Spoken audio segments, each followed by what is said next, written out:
Something about snow is magical. If you described snow to someone who had no concept of what it was, it would sound straight out of science fiction. Whenever it gets cold, from time to time, flakes of white powder fall from the sky and coat the earth in a cold blanket that's both soft and malleable, but also tough and impenetrable when there's large volumes of it. It can completely shut down ill-prepared communities and pose a genuine danger, but it's also celebrated alongside some of the most cherished traditions in our history, with many missing it when it's not there. Snow is something I've always marveled at whenever I've been lucky enough to experience it. Where I live, it's become rarer and rarer to see, and I really do miss the feeling of coming in from a snowy walk and wrapping up in a cozy blanket. And for me, The Long Dark is the game that has come the closest to capturing that feeling. Even when I played it back in 2015 through Xbox Game Preview, I instantly felt that feeling return as I crouched around a shoddy campfire and heard the twigs blister in the heat of the warm glow of the campfire. Yet at the same time, The Long Dark also scares me. Much like snow itself, The Long Dark has two sides to it. One side brings comfort and, ironically, a sense of warmth with its beautiful landscapes and phenomenal sound design, but the other side evokes a deep sense of panic and dread. When you find yourself stumbling through a dark wood deliriously, searching desperately for shelter from the cold, that thing you once sought comfort in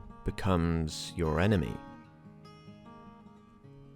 Anyway, enough video essay cliches. This is a video about The Long Dark.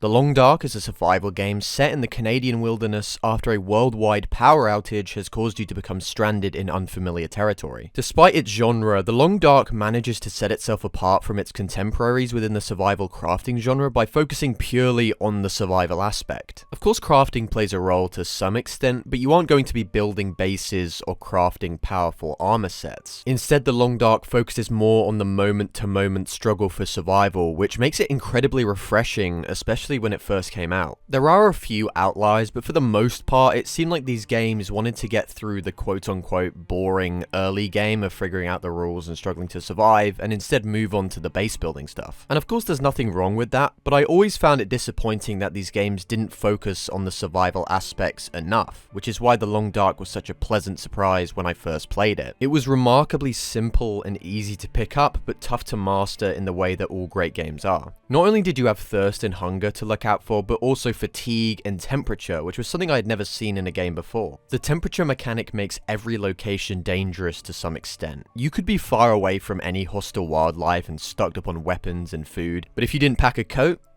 you could be dead by dawn. Even the weight mechanic can be pretty punishing at times, with the possibility of even spraining your ankle if you jump down a certain height when you have a heavier load. All of these components make for an engaging experience that constantly has you paying attention to what you're doing no matter how mundane, and it's absolutely brilliant. The world of The Long Dark is also just so much fun to explore, and even before the story mode was introduced, I always felt motivated to keep moving forward, even in the survival mode, just because I wanted to see what was next. For the most part, in The Long Dark, if you see something in the distance, you can go there. A lighthouse overlooking a frozen coastline, a gigantic dam that dominates the landscape, an isolated watchtower atop a mighty peak. Each location is reachable, explorable, and a potential home for you whilst you survive. And for me, the interiors of these locations are probably my favorite parts of the game. I love the wilderness as well, but something about scavenging through these dark, empty buildings with the incredible sound design is just endlessly haunting and entertaining. And when I say the interiors get dark,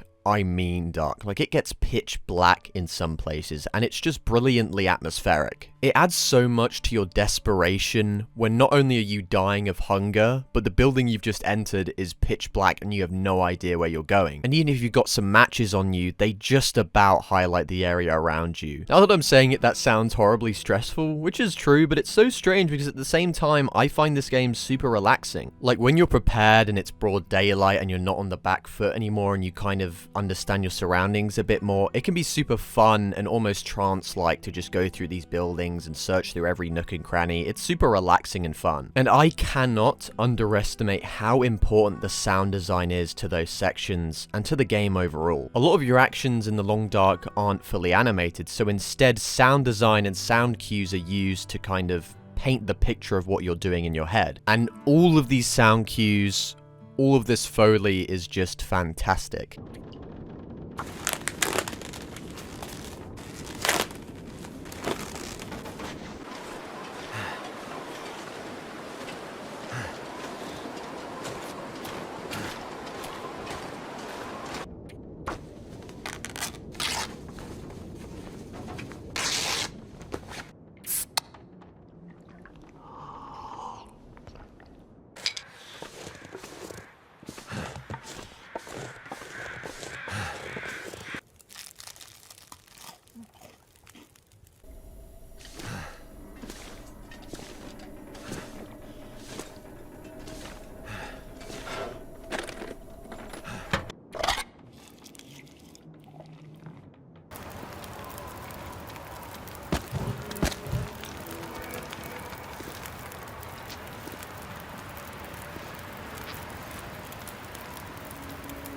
Whether it's ripping up a shirt, opening a tin can, sawing some wood, or cutting into some meat, the sound design never fails to paint a picture as to what you're doing and immerse you in the world. Speaking of the time mechanic, that is an important part of the game as a whole, and was also something I'd never really seen in a game before. In the Long Dark, when performing certain actions, it takes up a certain amount of time. So for example, cutting down a chair might be 45 minutes, sawing through a carcass might be an hour or so, you know, it depends on what you're doing. And rather than just sitting through that in real time, the game skips past that and tells you how much time has passed as well as how many calories you've burned doing that activity. And burning calories will increase your fatigue, hunger, and thirst. This is a great way to make the game more balanced, as it makes farming certain resources a lot more difficult when the passage of time is more realistic and when your stats actively go down as time passes. Meaning, if you get greedy and don't pay attention to what you're doing, you could actually die during a time skip and not realize it until it's too late. I really do love this mechanic because it makes gathering resources so much more than just mindlessly mashing one button with one tool and just getting it super quickly. You really need to think about, do you need this thing? Is it worth burning these calories? And is it worth wasting this much daylight? Despite all of these realistic elements and the things I've mentioned previously, I don't think it's too punishingly difficult. It's certainly challenging at times, but I always found it fair. Every time I died, it was because of a poor decision that I made, as opposed to an issue with the game or something I couldn't see coming, which is so important for a game like this. The difficulty is super customizable though, so if you're finding something too easy or hard, you can always tweak it in the settings, which is a great thing to have. Now, for all my gushing about the game itself, you may be wondering why I haven't mentioned anything to do with the story yet. And well, that's really just because I barely played the story back in the day because it didn't exist. When The Long Dark first released on Xbox Game Preview, it only had the survival mode, so I became so familiar with the map and the locations that when the story mode came out, I don't think I was able to experience it in its intended way, as I imagine that you're supposed to play the story mode first before hopping into survival, but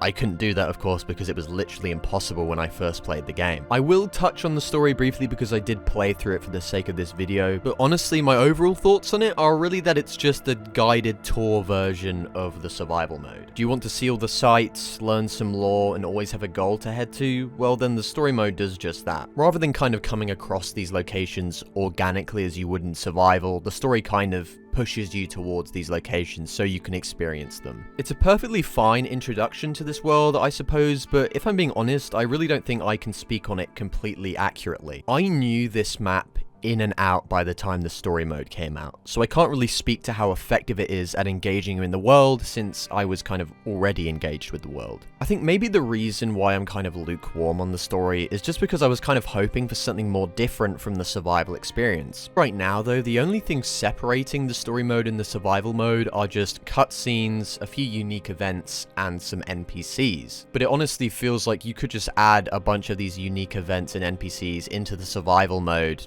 and nothing would really change that much at all. I understand, of course, that the developers didn't have infinite resources, but I'm not even asking for a different map, just some variations on the gameplay formula. Like, what if you crash landed into the wilderness same as the base game, but instead of being alone, the plane you're on has a small group of people, maybe you don't even know them. You could then base the story around survival within this group, and maybe add some interesting mechanics around group management and dealing with a bunch of people. You could have a State of Decay style mechanic where you could send out survivors to certain areas to gather supplies, but they could get hurt or killed if they aren't properly equipped. Maybe you could pick a base camp and issue the construction of small workbenches or better quality beds and things of that nature. Different survivors could have different techniques, and some would be more suited to going out into the world, some would be more suited into, you know, crafting things at home. I genuinely think that that would add a new dimension to the story mode and really help it stand out from survival mode and feel a lot different. The story mode on its own, as it is right now, does have people in the world you can talk to and interact with, so I think it would be possible to make this work within the limitations of the game. Maybe you would never actually see people going out in the world and exploring and things like that, but you could still maintain the illusion by simply having it so that you go to your base camp, talk to a survivor, say go here, they disappear, they come back after a day or two with the results, or maybe they never come back and you've got to go find them, something like that. Not too resource intensive, but gets the point across. Imagine if you were able to talk to these survivors and learn more about them through conversations. Maybe you could do a personal favor which would increase their happiness and then increase their productivity and improve the results of whatever they're doing. The story mode missions are already basically fetch quests for the most part, so adding some bigger emotional stakes to them that affect your actual gameplay with the group would be super cool. The game has multiple dialogue options at times, but it's very rare that these actually impact the story or are significant choices. I really think they should have focused on expanding this aspect further within the story mode, because as it is right now, the multiple choices basically just exist for if you want to hear any extra lore. Like, imagine getting into an argument with a survivor and then deciding to kick them out of the group because of how hostile they're being. They willingly leave and just say, oh, they're glad they're gone and that they'll be just fine on their own. But then one day, as you're out on a supply run, you come across their dead body in the snow, leaving your mind to wonder what exactly happened to them. That would be such a great and memorable moment that would fit the tone of the Long Dark really well and set it apart from the more isolated loneliness of survival mode. And I think making story mode and survival mode distinct from each other is important, because as of right now, the actual narrative story just isn't interesting enough to carry the story mode experience. The voice acting for the two leads can be pretty hit or miss, and even with some really good performances from NPCs, with even David Hayter making an appearance,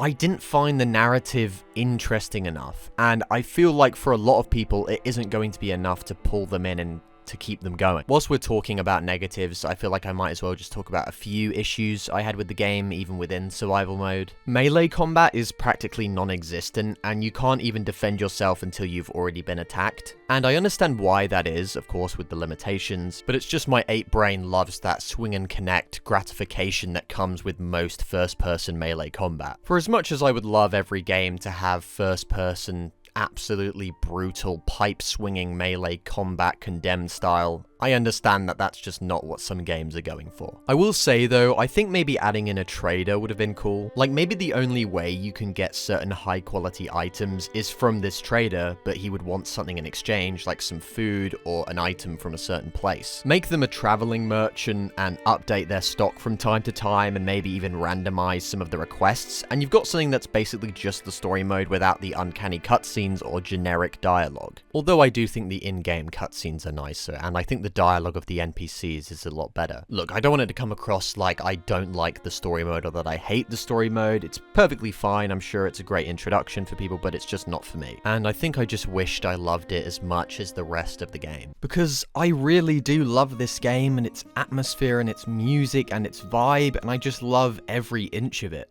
It's such a standout example of how to do a survival game right, and despite certain limitations, it excels in almost every area and hits all the right notes for me when it comes to its setting and mood and art style. It's just great. I hold this game dearly as one of my go-to escapist games that I can truly immerse myself in. And it's not just because of all of the things I've said before, but also just because I love winter and snowy environments with pine trees and frozen lakes and all of that, and I just love that aesthetic. Even all of the log cabins and these big industrial abandoned factories in the little towns, I love all of it. It truly is an exceptional example of what I love about games, and even if I'm mixed on its story, everything else about it propels it to greatness. To me, there's nothing quite like The Long Dark out there. Nothing that captures its atmosphere and mood in the way that it does, and I implore you to go out and play it if you can, or if you haven't already. It truly is a special kind of game. Anyway, with all that being said, I'm Christian Cries, and thanks for watching. Alright, here we are, end of video discussion. Dear Lord, it is boiling in the UK right now, so I wanted to do The Long Dark so I could try to remember what it's like to be cool instead of boiling in this hate-filled pot of nightmares that I'm in now. But regardless, this one's a little shorter than usual. I think it's just because there's not much else I have to say about it other than how much I love it, and I just wanted to show it off to you all in case you haven't played it before, to, you know, give it a go. Of course, I've got my thoughts on the story that are a little bit mixed, but I love it overall, and I just wanted to show that love to all of you and see if you'll like it as much, because I really don't think it's as talked about as some other games sort of in its genre. So hopefully people see this and it gets a little bit of a second wind, because I really do love it. Anyway, yeah, back to the regular content, because obviously I had the Harry Potter video that was a 7-hour long behemoth, which if you haven't seen already, you can go and watch that there. But regular content should resume as usual. And yeah, be on the lookout for all of that. If you enjoyed the video in particular, make sure to go to my Ko-fi page and give me a tip or two of whatever amount of money you wish. Of course, no pressure, but I do appreciate every donation that I get, so thank you very much. And yeah, just thank you for the support and continuing to watch with my sporadic upload schedule, and I'm truly sorry about that. It's just, I'm not great with planning specific dates to release things or any of that, so I think that's just going to be how my uploads are kind of sporadic. But when they do release, I hope you go, oh, he's posted again. It'll probably be good or alright or whatever. I'll pass the time with it. Who's to say? But anyway, I'm rambling now because of the heat exhaustion. But anyway, thank you so much for watching, making it to the end. Share the video, like the video, smash subscribe on the video. You can't subscribe to a video, but if you could subscribe to a video, make sure to subscribe to this video or to subscribe to this channel. And thank you very, very, very, very, very much for watching and liking and commenting and everything like that. And I really do appreciate it. And thank you so much. And bye.